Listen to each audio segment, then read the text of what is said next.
Okay, I'll come with you. Please, don't hurt me. Doris swallowed the metallic taste of fear. The car had stopped. Ji-won's hands were steady on the steering wheel, but her eyes in the rearview mirror were wrong. They were too calm, and there was nothing calming about this situation. "Where are we?"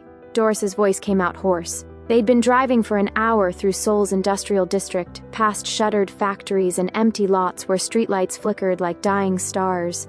"You'll see." Ji-won killed the engine. Outside, an abandoned warehouse loomed with rust-stained metal walls and broken windows like missing teeth, the kind of place where people disappeared. Doris's hand moved to her belly in panic. The twins in her womb kicked as if sensing her panic. "Susan," Doris whispered. "You said, I know what I said." Ji-won opened her door. "Come!" The warehouse door groaned open. Shadows swallowed the entrance whole. Then she emerged, an elderly black American woman, maybe 60, with gray locks twisted into a crown. She walked with a cane, each step deliberate. Scars traced her left cheek, old burns that had healed wrong, leaving the skin puckered. But her eyes, God, her eyes. They were Jae-hyun's eyes. "Hello, Doris!" The woman's voice carried a Southern American accent softened by decades abroad. "My name is Candace. I'm Jae-hyun's mother." The ground tilted. Doris grabbed the car door to stay upright. "You're dead," she breathed. "You died 25 years ago. He watched you burn." He watched someone burn. Candace stepped closer. The single overhead light created harsh angles on her face, shadows pooling in the hollows. "But it wasn't me." Doris's knees buckled. Ji-won caught her, surprisingly gentle. This isn't... Sit." Candace gestured to a metal chair in the center of the warehouse. "We don't have much time." Time? They had Susan. They had leverage. Doris had no choice. She sat. The metal was cold through her dress. The babies kicked harder. Candace settled onto a crate, wincing. Her old bones brought her old pain. "You're wearing your father's necklace." Doris's hand flew to the simple silver chain. She'd worn it every day since her mother gave it to her before she left South Africa. "How do you... Because Marcus and I worked together." Candace's voice cracked slightly. "South African intelligence and CIA. We were tracking the same monster." The warehouse seemed to contract. "What monster?" "The man who's been hunting you since you arrived in Korea." Candace leaned forward. "I saved you, Doris. I did it because of your father, Marcus. Tell me, Doris, do you really think meeting Jae-hyun was an accident?" "No." The word formed but wouldn't come out, because deep down she'd wondered. The blind date, the contract, the grandmother appearing from nowhere. "I arranged it," Candace confirmed, "because Jae-hyun is powerful enough to protect you. Min-joon wasn't. When he divorced you, it was the perfect opportunity to step in and take control of your life. And you," she pointed to the necklace, "you're carrying something that could destroy the most dangerous criminal organization in the world." Doris's fingers closed around the pendant. It felt smooth and familiar. "My father gave this to my mother before he died. It's just... Your father died getting what's inside that necklace." Candace's voice turned steel. "There's evidence encoded in the metal itself. Names, crimes, financial records spanning 30 years. Proof that could topple governments." The babies kicked again. Harder. "Why me?" Doris whispered. "Why my father?" "Because Marcus believed in justice. And when he discovered what they'd done, what they were still doing, he couldn't walk away." Candace's scarred face twisted. "They killed him for it. Made it look like a car accident on the end too. Your mother knew. That's why she sent you here with that necklace hidden around your neck." "My mother knew?" Doris choked. "She sent me into danger?" "She sent you to Korea so you can be safe." Candace stood, paced. Her cane tapped against concrete. "But now you're pregnant for a Mafia boss, the one man who can keep you safe. It's the perfect leverage. They'll use those babies to control you." "Who?" Doris demanded. "Who the hell is they?" Candace stopped and met her eyes. "The man who ordered my death 25 years ago because I was black. Because I contaminated his family's bloodline, and I dared to love his son and give birth to a mixed child, even though he didn't even look the part. You've seen Jae-hyun. He doesn't look like the spawn of a black American mother, but he didn't care. To him, his genes still carried my DNA, and he hated it so much." "Jae-hyun's father, no." Candace's voice dropped. "Jae-hyun's grandfather, Chairman Kang, the architect, and he's very much alive." The warehouse door slammed open. Doris spun. But it was just wind. When she turned back, Candace was holding a photograph. It showed Doris's father looking younger and smiling. He was standing next to Candace in front of the blue house, both in tactical gear. "We were partners," Candace said softly. "Friends. And when he died getting this evidence, I made a promise." She held out her hand. "I'd protect his daughter. So let me—" Doris stared at that hand. It was scarred and trembling slightly. She thought of Jae-hyun, of the twins growing inside her, of Susan screaming in those videos. She took Candace's hand. "Tell me what I need to do." "I can't do this." Doris stood in the warehouse trembling. Every instinct screamed to run, to call Jae-hyun, to throw this necklace into the Han River and disappear. But Candace's hand remained in hers. It was patient, scarred, and steady. "Your father died for what's in that necklace," Candace said quietly. "Marcus Mabasso didn't die in a random accident. He was executed. Are you going to let it be for nothing?" The question hit like a punch in her gut. Doris thought of her mother's face the day she'd left South Africa. The way she'd gripped Doris's hands, tears streaming, and said, "Promise me you'll never take it off. Promise me, Doris." She'd thought it was grief and sentimentality for a dead husband, but now she realized it was survival. "What do you need me to do?" Doris heard herself ask. Candace's shoulders dropped with relief. "First, we decode it. I have a cryptographer in Busan who can extract the files. But it'll take 3 weeks. Maybe 4. I don't have 4 weeks. What about Susan? Susan is alive because they need you to be compliant." Candace's voice turned razor sharp. "The moment we move against them, they kill her. So we play their game. We'll feed them lies while building our case." Ji-won stepped forward from the shadows. "I've been spying on Jae-hyun and feeding them information about his operations for months. They think I'm loyal. We keep that going." Doris stared at her. This woman who'd walked into her dying marriage with a fake pregnancy. This woman who'd smiled while Doris's world collapsed. "Does Jae-hyun know you're alive?" Doris whispered. Candace's face crumpled. Just for a moment. Then she rebuilt the mask, brick by brick. "No. And he can't know. Not yet. I know Ji-won already told him I was alive just so he would release you to come see me. Tell him she lied and that I don't exist." "That's cruel. He's been traumatized after losing you." "I know." Candace's voice broke. "I've watched my son from the shadows for 25 years. I watched him grow up. I watched him suffer. I watched him become everything I feared and everything I hoped for. Everything I do is to keep him breathing one more day." The warehouse felt suddenly smaller and colder. "I need to go," Doris said. "He'll be worried. When I'm gone too long, he gets frantic." "I know. I've watched him with you." Something soft crossed Candace's face. "You're good for him. You make him remember he's human, not just a weapon." Ji-won drove Doris back in silence. Seoul's lights blurred past the window. Neon and shadow, beauty and brutality existing side by side. When they reached Jae-hyun's building, Ji-won finally spoke. "I'm sorry for everything with Min-joon. For the fake pregnancy. It was all for your own good. Min-joon couldn't protect you, so my job was to push you out to someone else who would protect you better. Candace made it all happen. And let's not forget that Min-joon had already fallen out of love with you. He hated you for being supposedly barren. Baby, I saved you." "How are you tied to both Candace and Chairman Kang?" Doris asked curiously. Ji-won smiled weakly. "I can't answer that because the reason will shatter you. Someday soon you'll find out that I'm not a stranger in this family after all." Doris swallowed hard, accepting her vague explanation. "Just make sure Susan doesn't die because of this game we're playing. I'll do everything I can." It wasn't enough, but it would have to be. Doris stepped out of the car. The night air hit her like a slap, cold, sharp, and unforgiving. She rode the elevator to the penthouse, every second stretching like taffy. Her reflection in the mirrored walls looked like a stranger. When had she become someone who lied to survive? The doors opened. Jae-hyun stood in the hallway. He had blood on his knuckles from punching walls and his eyes were wild with fear and rage. Do-hyun stood behind him, phone in hand, clearly mid-call to every contact they had. "Where the hell were you?" Jae-hyun's voice shattered the silence. Not angry but terrified. Doris opened her mouth. The lie sat on her tongue like poison. But his eyes, God, his eyes were drowning in fear.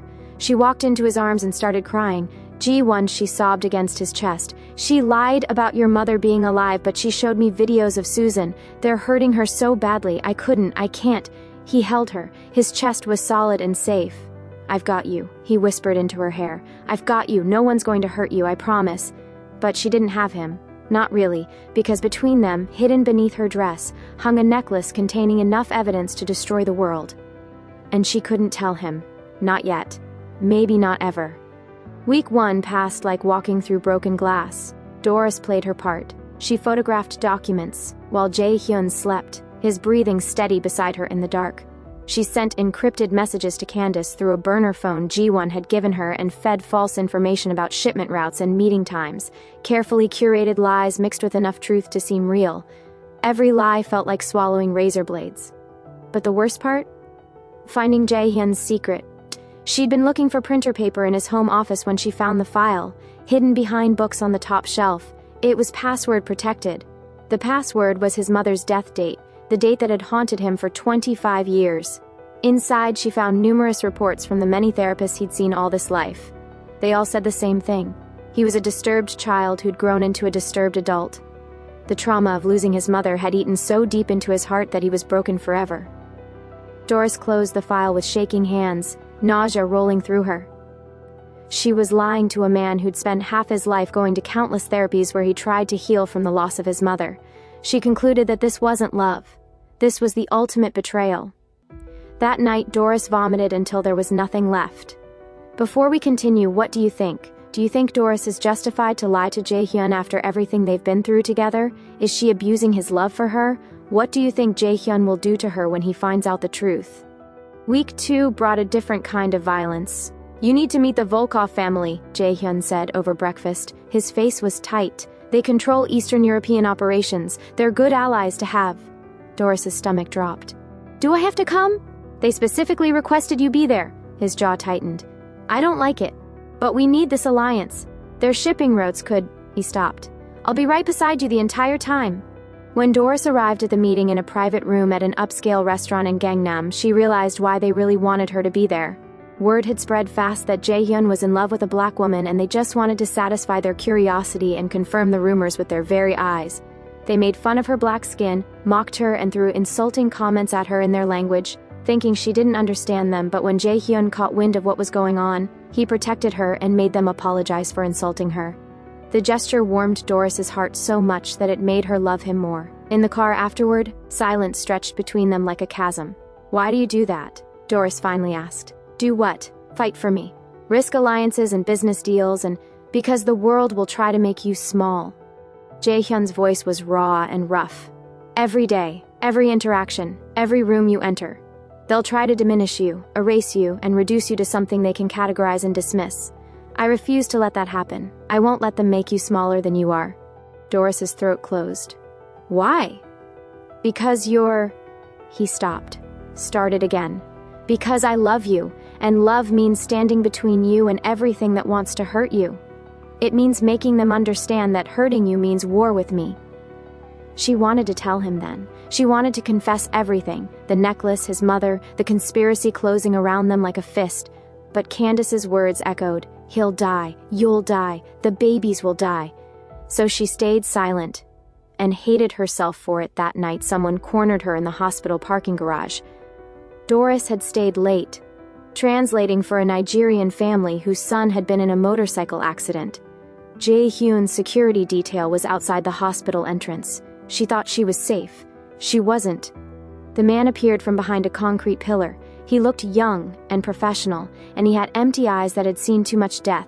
The necklace, he said in accented English. Give it to me. Now. Doris backed toward her car. What the hell are you talking about? Don't play stupid. We know you have it. We know what's inside. Hand it over or we take it from your corpse and cut those babies out after. He pulled a knife. It was small and serrated, designed for pain, not speed. Doris opened her mouth to scream. Then Do-hyun appeared like a ghost, silent, lethal, and terrifying. The fight lasted maybe 10 seconds. Brutal efficiency. The fight resulted in broken bones. The man collapsed, unconscious and bleeding from his ears. Do-hyun looked at Doris, barely winded. You okay? She nodded, not trusting her voice. The boss has you follow 24/7 now. Good thing. He pulled out his phone, already calling cleanup. Don't mention this to him. He's paranoid enough as it is. But Jae-hyun found out anyway. That night he quadrupled her security. She had 4 guards on rotating shifts, always watching. Doris felt the walls closing in. Quick question, where in the world are you watching from? Drop your country in the comments. We've got viewers from over 50 countries and we love knowing where our soulmates are. Let us know right now. The cryptographer called on a Tuesday. Doris was at the hospital, translating for a Polish cardiac patient, when the burner phone vibrated in her pocket. She excused herself, found an empty supply closet, and locked the door. Her hands shook as she answered. "It's done," Candace's voice said. "We cracked it. Are you sitting down? I'm standing in a closet surrounded by gauze. Just tell me." "This isn't just evidence, Doris." Candace's voice was tight. "This is a kill list. Every corrupt judge, politician, police chief, military officer who's been on Chairman Kang's payroll for 30 years. 473 names across Korea, China, Russia, Japan, America, South Africa.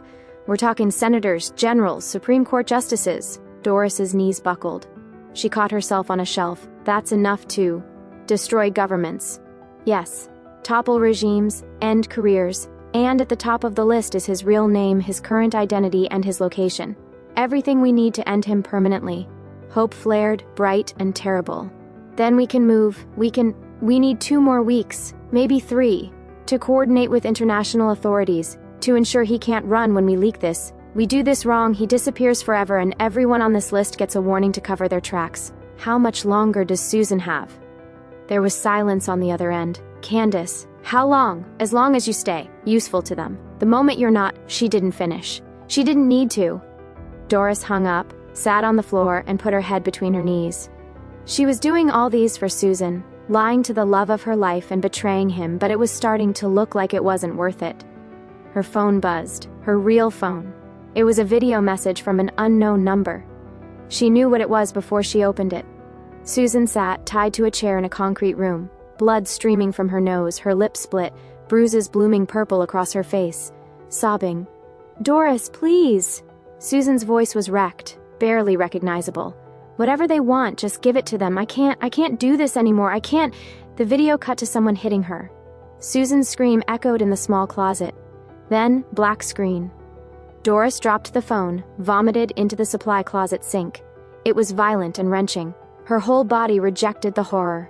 The babies kicked frantically, disturbed by her racing heart and the adrenaline flooding her system.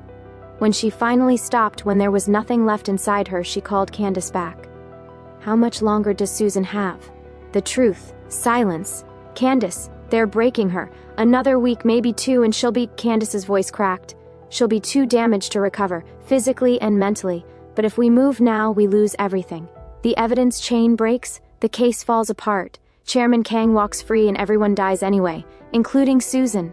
Doris hung up, sat on the floor, and stared at nothing. This was impossible. She was drowning in secrets while her cousin was tortured. The babies kept growing, demanding attention her fractured mind couldn't give. Jae-hyun kept searching for threats he couldn't see, protecting her from dangers she wouldn't name. That night, Jae-hyun found her at 3 a.m. on the bathroom floor. She was fully dressed, sitting against the bathtub, staring at the wall. "Doris." He knelt beside her and touched her shoulder. "Talk to me, please. You're scaring me." She couldn't look at him. "I'm fine. Don't..." His voice cracked. "Don't lie to me. Something's destroying you from the inside and you won't tell me what it is. You barely eat. You cry in your sleep. You flinch when I touch you suddenly. You look at me like..." He faltered. "Like you're terrified of what I'll do if I knew the truth." "I'm not afraid of you." "Then what? What's happening? Is it us? Do you regret being with me?" "No!" The word exploded out. "God, no. This isn't about us. It's about..." She stopped. She'd already said too much. "About what?" He grabbed her hands. "Doris, whatever it is, we face it together. That's what we do. That's what partners do. So tell me what's killing you and let me help." She finally looked at him. His eyes were bloodshot. He wasn't sleeping either. The stress was eating him alive, searching for threats he couldn't see, protecting her from dangers she refused to name. "I can't tell you," she whispered. "If I tell you, you'll do something stupid and get yourself killed." "Let me decide what's stupid." "No!" She'd never yelled at him before. The word bounced off tiles, echoed in the small space. "For once in your goddamn life, trust that I'm protecting you. Trust that I know what I'm doing." He reared back like she'd slapped him. "I've spent my entire life not trusting anyone," he said quietly, standing up. "Not my father, not his associates, not anyone who claimed to care. Except you. I thought..." His voice broke. "I thought you were different. I thought we didn't keep secrets." He left. The bedroom door closed with terrible finality. Doris sat alone on the cold tile, listening to her own ragged breathing. She couldn't do this anymore. She couldn't lie while Susan was tortured. She couldn't pretend while wearing evidence that could save thousands. She pulled out the burner phone and typed a message to Candace. "I'm telling him tomorrow. I don't care what you say. I'm done lying." Candace's response came immediately. "If you tell him before we're ready, Susan dies. The babies die. You die. Is your conscience worth 3 lives? Choose." Doris didn't respond. She sat in the bathroom until dawn painted the windows gold, until her legs went numb, until she'd made a choice that would haunt her forever. She would keep lying. But she didn't know how much longer she could survive it. The next morning, she woke up hemorrhaging. Bright red blood soaked the sheets. It was wrong and terrifying. Jae-hyun woke to her screaming his name. The drive to the hospital was sirens and panic. Doris in the back seat, Jae-hyun holding her hand, whispering prayers in Korean she didn't understand. Do-hyun drove like a demon, running every red light. The emergency room had harsh fluorescent lights and urgent voices. Jae-hyun was forced to wait outside while the doctor attended to her. Finally, the doctor emerged. "The babies are okay. They have strong heartbeats, but Ms. Mabaso..." He paused. "Her body is trying to shut down due to extreme stress. If we can't identify and eliminate the source, we could lose all 3 of them." Jae-hyun's face went white. "What does that mean?" "It means whatever's causing this level of stress needs to stop immediately, or her body will keep trying to reject the pregnancy as a survival mechanism." Silence stretched, just machines beeping steadily. Then Jae-hyun turned to Doris, lying in the hospital bed. His voice was steel wrapped in desperation. "Tell me what's destroying you right now. No more games, no more lies. Tell me or I'm going to lose you and I won't." And Doris, bleeding and broken, realized she had no choice left. Oh no! Is she about to reveal the biggest lie and betrayal yet? "I don't know, but this doesn't look good for Doris." "Your mother," she whispered. "Candace, your mother is alive." Time stopped. Jae-hyun stood frozen. The heart monitor beeped. His face cycled through emotions too fast to name. Shock, disbelief, hope, rage, grief, all crashing together. "What did you say?" "I lied when I returned that day, but it was for the greater good. Your mother was pulled out by American intelligence. She's been in hiding for 25 years because they threatened to kill you if she came back." The machines beeped steadily. A nurse poked her head in, saw Jae-hyun's face, and quietly left. "I'm telling the truth," Doris continued. "The whole truth." Her hands trembled on the white sheets. "Ji-won took me to meet her 3 weeks ago. Everything. The stress, the lies, the secrets. It's because she made me promise not to tell you. Because there's a conspiracy. Your grandfather, my grandfather, is dead. He's been dead for 20 years. Just like your mother, he faked his death. It was all part of a big conspiracy. He's alive. He runs an international crime syndicate. They call him the Architect. He ordered your mother's death because she was black. Because you were," she choked on the words, "because you were proof of contamination." Jae-hyun sank into the chair. His hands covered his face. His breathing was ragged, uneven. "My mother is alive," he said to the floor, "for 25 years, his voice broke, while I searched and blamed myself, she stayed away to protect you. Where is she?" He looked up. His eyes were wet. "Where the hell is she?" "I don't know. She contacts me. I never—" "Call her!" the machines shrieked as Doris's heart rate spiked. The nurse burst in. "Sir, you need to— Get out!" His voice was glacial. The nurse looked at Doris. Doris nodded weakly and the nurse left. Doris pulled out the burner phone with shaking hands and dialed with trembling fingers. Candace answered immediately. "What is it?" "Jae-hyun wants to talk to you," she quivered. "I told him everything." Silence. "Is he there?" "Yes. Put me on speaker." Doris did. The phone sat between them like a bomb about to detonate. "Jae-hyun, ah." Candace's voice filled the sterile room. It was warm and maternal. Jae-hyun's face crumpled. 25 years of grief collapsed into a single moment. Tears streamed down his face. "Ioma?" The word came out broken. A child's word, a prayer. "It's me, baby. It's really me. But how, why, where?" He couldn't form complete sentences. His hands shook. "Where have you been?" "Surviving, hiding, and protecting you from the shadows because coming back meant your death. Your grandfather, he would have killed you immediately. He still will if he finds out I'm alive." "He's alive?" Jae-hyun's tone turned hard and cold. "Doris told me, yes, and he's more dangerous than your father ever was. He's built an empire spanning 4 continents. He has government officials, military commanders, and judges in his pocket. And he's been pulling your strings your entire life, trying to mold you into his perfect heir. I can't believe this, Jae-hyun muttered.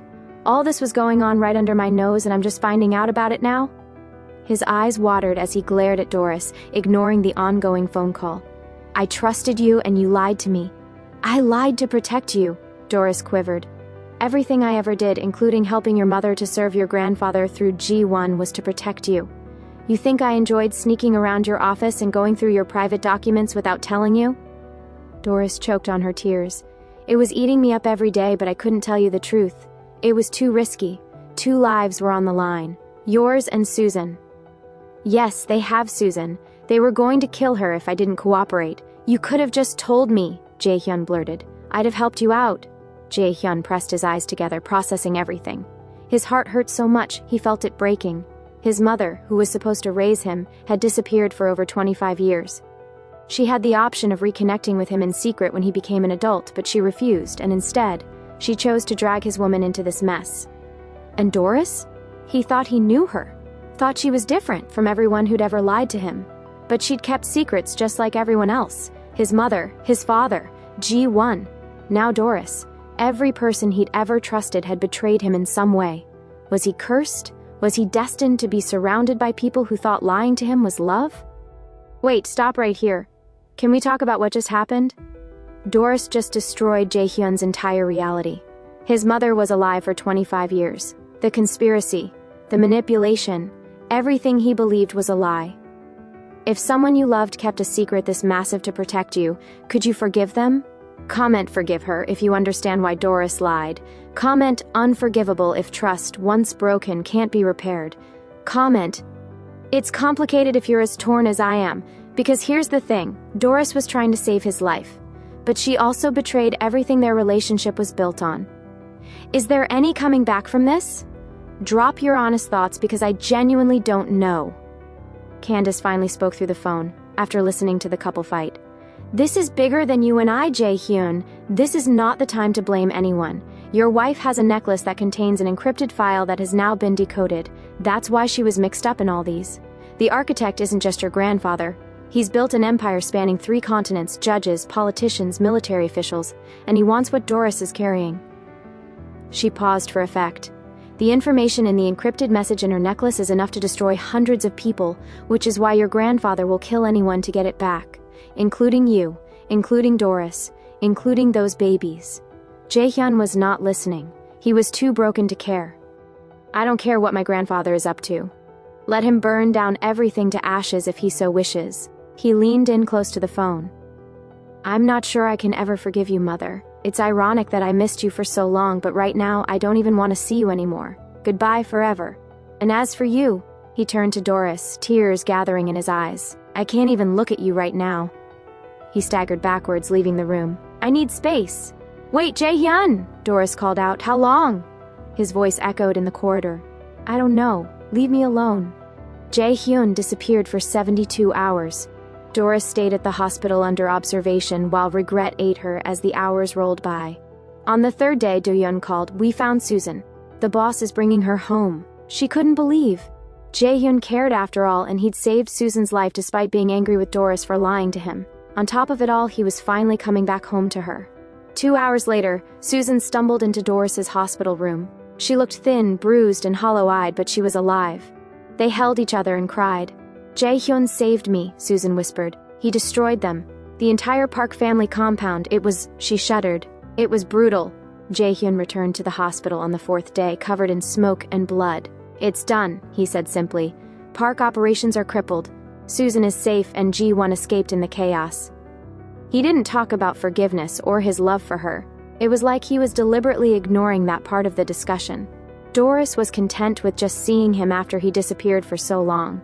It turns out he really just wanted to sort things out. He stared at Doris from the door and swallowed hard. My grandfather sent a message, he said flatly. Your hospital. He burned it.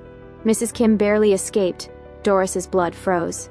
Is she okay? She's alive and recovering. But the message was clear. He can reach us anywhere. That night, Doris went into labor at 8 months. It was too early but viable. She was rushed to delivery and scheduled for an emergency C-section. She suffered complications and hemorrhaging. When Jae-hyun heard, he ran to the hospital and scrubbed in, gripping her hand.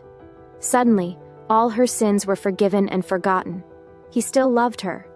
2 cries echoed in the room. Doris gave birth to 2 healthy boys with brown skin and Korean features, beautiful blends. "Taehyun," Jae-hyun whispered, holding the first. "Great and virtuous." "Malachi," Doris said, cradling the second. "My messenger." It was a perfect moment. Then more bleeding started. A second surgery followed at once. Jae-hyun stood outside the operating room, holding both sons, praying to gods he didn't believe in. She survived. 1 week later, the police acted on the information that Min-joon, Doris's ex-husband, gave them, and raided Jae-hyun's penthouse. The team was led by Detective Kim, and he came with 20 officers. "Kang Jae-hyun, you're under arrest for arson, conspiracy, and racketeering." Min-joon had given them fabricated evidence, fake video footage, and fake financial records. Jae-hyun was taken in cuffs. He looked at Doris one last time. "I'll fight this." Then he was gone. 2 months passed and the trial was still ongoing. The trial was a circus. Racist headlines flooded the tabloids. African wife, victim, or accomplice? Doris testified, presented Jae-hyun's humanitarian work. Anonymous donations, funded hospitals, saved lives. Candace worked behind the scenes. Finally, a breakthrough came 2 months later. "I have to tell you something I just found out," Candace told Doris. "He's been living under a false identity for 20 years. He's a respected philanthropist and a beloved community figure." "Who?" "Judge Kang Myung-hoon, the judge overseeing Jae-hyun's trial. He's actually Jae-hyun's grandfather. He had a cosmetic surgery done on his face, making him unrecognizable, the perfect disguise. The man is a devil and he's bent on punishing Jae-hyun for protecting you." On the trial day, Doris wore the necklace visibly. She sat in the front row. Judge Kang's eyes locked on it and widened, then his mask slipped. During recess, Doris was attacked in the bathroom. The assassin had come to confess.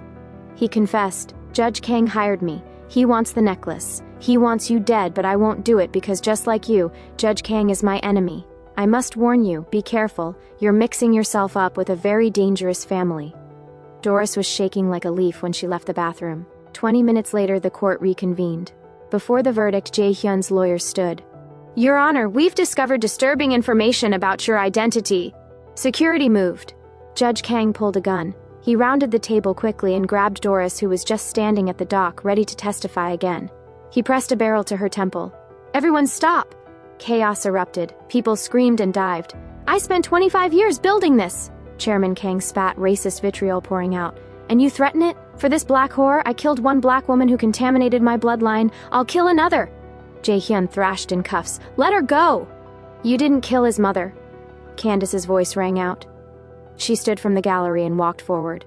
"I'm alive, and I'm here." Chairman Kang's face went white. The gun wavered. Doris moved, disarmed him using self-defense training. Police swarmed and arrested him. The evidence was released, international warrants were given, and governments were shaking. The jury gave their final verdict, not guilty. All charges dropped. There was a media frenzy outside the courthouse as Jae-hyun made his way out. Outside, Doris stood with Susan, who held the twins, beaming. "It's over, we're free." Cameras flashed, capturing the perfect moment. Then suddenly, Doris gasped and clutched her chest. "I can't breathe." She collapsed in Jae-hyun's arms. She'd just suffered a cardiac arrest. Paramedics came and rushed her to the hospital. Hours later, the doctor emerged, face grim. "She's stable, but she's been poisoned. It's a slow-acting toxin. It's been in her system for 3 weeks, probably administered during the trial. We need the antidote. We have 48 hours maximum or we lose her." Jae-hyun's world shattered. "What kind of poison?" "It's rare and custom-made. It's military grade. Whoever did this had access to biochemical weapons." Do-yoon burst through doors, phone in hand. "Boss, you need to see this." It was security footage from the courthouse bathroom from 3 weeks ago. There were 2 figures in the shadows, one handing the other something small, a vial. The first figure turned toward the camera. It was Ji-won. The second figure's face came into view. It was Min-joon. Jae-hyun's blood turned to ice. "When was this?" The morning Doris testified. Right before, Do-yoon's face went pale. Right before Min-joon brought her coffee. He said it was a peace offering. The pieces clicked into place. The friendly gesture, the smile, the poison hidden in plain sight. "He's never forgave her for leaving him," Jae-hyun whispered. An unknown number sent a text. "By now you know she's dying." 47 hours left. Ji-won planned it beautifully, didn't she? But I'm the one with the antidote. Namsan Tower, observation deck, midnight, come alone, bring the decoded files, or Doris dies and you live with that failure forever. Your choice, Jae-hyun, love or justice, you can't have both. Min-joon. Another message followed. It was a photo of Min-joon, holding a vial of clear liquid, smirking at the camera. Jae-hyun stared at the photo, then looked at Doris through the ICU window, machines keeping her alive. He thought about his son sleeping in the nursery. He was too stunned to speak. Obviously, Ji-won had lied. Chairman Kang didn't force her to do anything. She wanted the decoded files for herself, whatever her reasons were. Boss. Do-hyun's voice was urgent. It's obviously a trap. Ji-won will be there. They'll kill you and take the files and Doris dies anyway. I know. So what do we do? Jae-hyun looked at his mother. Candace stood in the hallway, leaning on her cane, tears streaming down her scarred face. If you give them those files, she said quietly, 473 monsters walk free.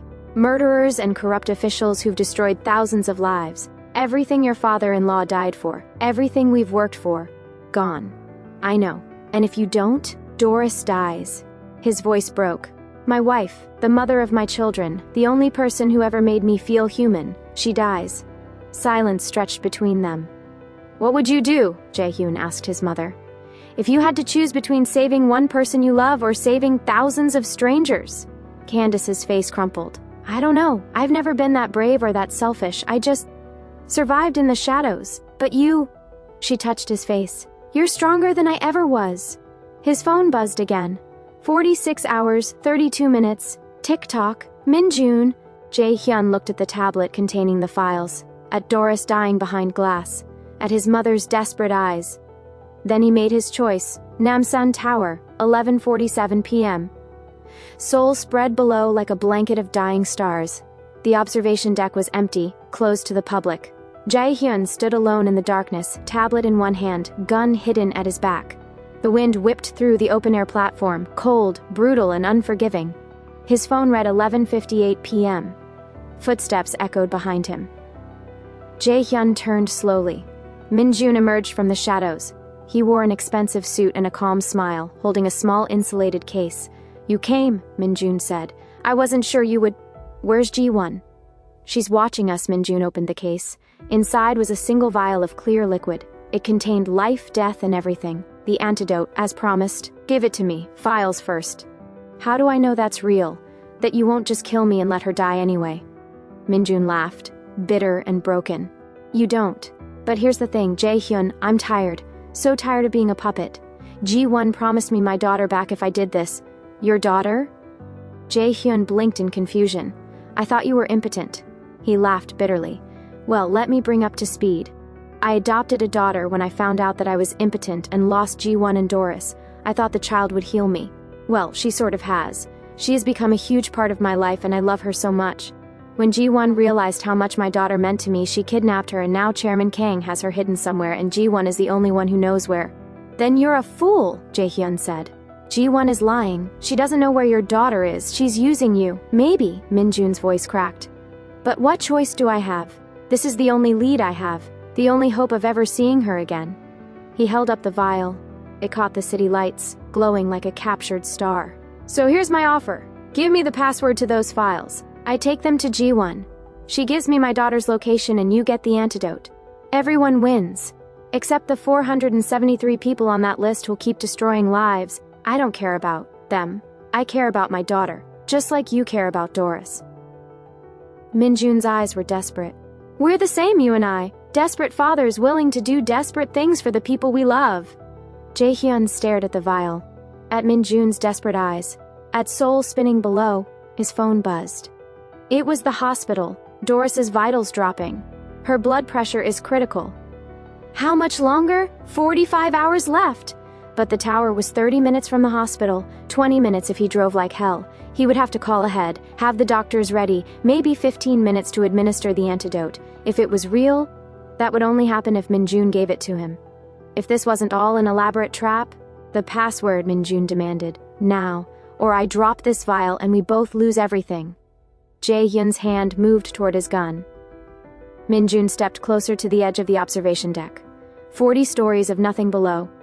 Shoot me, I drop it. We're 40 stories up, it shatters on impact and Doris dies. You will live with that failure forever.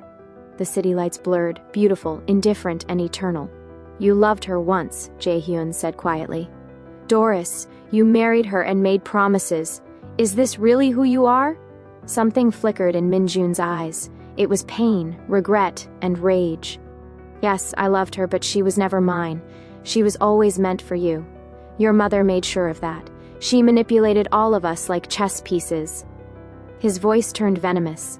So yes, this is who I am now. This is who your family made me. He held the vial over the edge. Password. 5 seconds. Or I drop it, and we both watch the women we love die. 5. Jae-hyun's fingers tightened on the tablet. 4. His other hand moved to his gun. 3. Min-joon's grip loosened. The vial tilted. 2. Doris's face flashed through Jae-hyun's mind. Her laugh, her smile, the way she looked at him like he was human. 1. Jae-hyun opened his mouth. And then everything shattered. Wait, what just happened? Did he just drop the vial? We don't know what happened. We don't know if he gave the password. We don't know if Doris lives or dies. We don't know anything, and I'm literally shaking. Drop a fire comment if you're dying to know what happened. Would you sacrifice justice for love? Would you let 473 criminals walk to save one person, even if that person is everything to you? Comment your answer because I genuinely don't know what's right anymore. If you're not subscribed after this, you're lying. Smash that subscribe button because episode 3 will answer everything and destroy us all. Share this with someone who loves impossible endings and say I'm not okay. Tag them right now. Hit that like button if your heart just stopped.